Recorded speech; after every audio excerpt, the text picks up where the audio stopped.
I'm doing very good. Glad to see both of you guys. Absolutely. You too, man. Kyle, obviously we had another great victory, and your job's getting easier. It started off pretty rocky in terms of us going through this lengthy injury report. Now we're getting down to like it's a little bit better. But based on yesterday's game, it seems like really the only big one was Jordan Poyer. From what he's saying, a popping, but it may not be the same injury. What have you seen, or based on tape or heard thus far? So we saw him hurt the left elbow, which is the same elbow he suffered the injury again in the preseason. The original injury was the left hyperextension of the elbow. By video last night, we saw that he was more up into that 90-90 position that we see like baseball pitchers throw there. So he put more of a valgus stress through the medial elbow. So there's a concern for at least a medial elbow sprain. I want to choose my words carefully with this. So the injury they suffer potentially in there is the UCL, the Tommy John injury, but it's not likely the same severity or the same concern in the timeline. If you recall, Josh Allen had a similar injury back during his rookie year. He suffered the same injury with that hit come up underneath there. So he missed 4 games there. So we're talking about the same area. And while Jordan Poyer hit that area, we don't know the timeline yet. And there's a few reasons for that.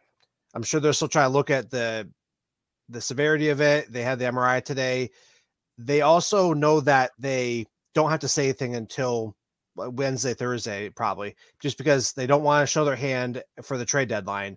They have to make a corresponding move for Travis White somewhere. So if there's something more severe that's going on, they don't want to say anything before that, but they also just don't have to say anything. Like they kept Jamison Crowder on the whole injury report for the week, even though he had broken his ankle. So they're not in a rush to say anything. So people are worried about that, but it was important to note that he didn't play with the hinge brace that he had on through the first portion of the season there. So that might have been a personal preference. He might have been feeling good about it.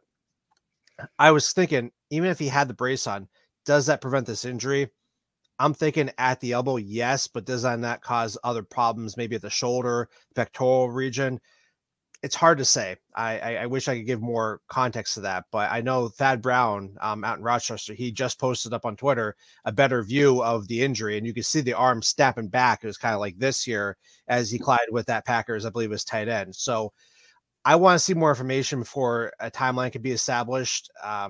You always hope for the best, thinking that it's not going to be anything, but with how the season's been, you also are concerned there might be something bigger going on. So we'll just wait to see what happens. And it's important to note too that he also did return to finish that defensive series before he got his elbow wrapped. So he played up until that. I think it was Russell Douglas did the interception or got the interception. So that might show severity. It might not, but at this point, I need more information before I can say, hey, here's what's going on. Here's the timeline. That's the same injury from the Rookie of the Year movie where he goes to throw the ball and then he has to have the surgery and he ends up pitching for a Major League Baseball team because his arm is wired all weird, right? Wasn't Poyer wasn't he drafted by the baseball team in the major leagues? Marlins, I believe. Yeah. So hey, maybe if he gets done with the Bills at some point, he has a future there. So if he's a lefty, well, he just to give you guys more context. So afterwards in the locker room, he did tell us it is the same elbow. He said, but different injury. He knew that. Okay. He said it was a different injury. And then same elbows we hurt in the training camp in preseason, obviously.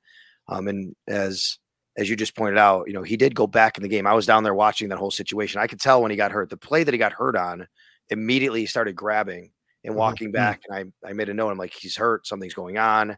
He played maybe it was 1 or 2 plays end of the quarter, came back in, and like maybe the next play was the end of the series. Then he came back out and that was it. So he did try to play through it, but we'll have to see. That is not the only injury today that was announced. I don't know if you guys, I don't know where it happened or when it happened because he played every play, but Matt Milano has an oblique injury, and he's being evaluated for that as well. So those things can be either something that's, a few days rest, a week's rest, or it could be something significant that causes surgery and out for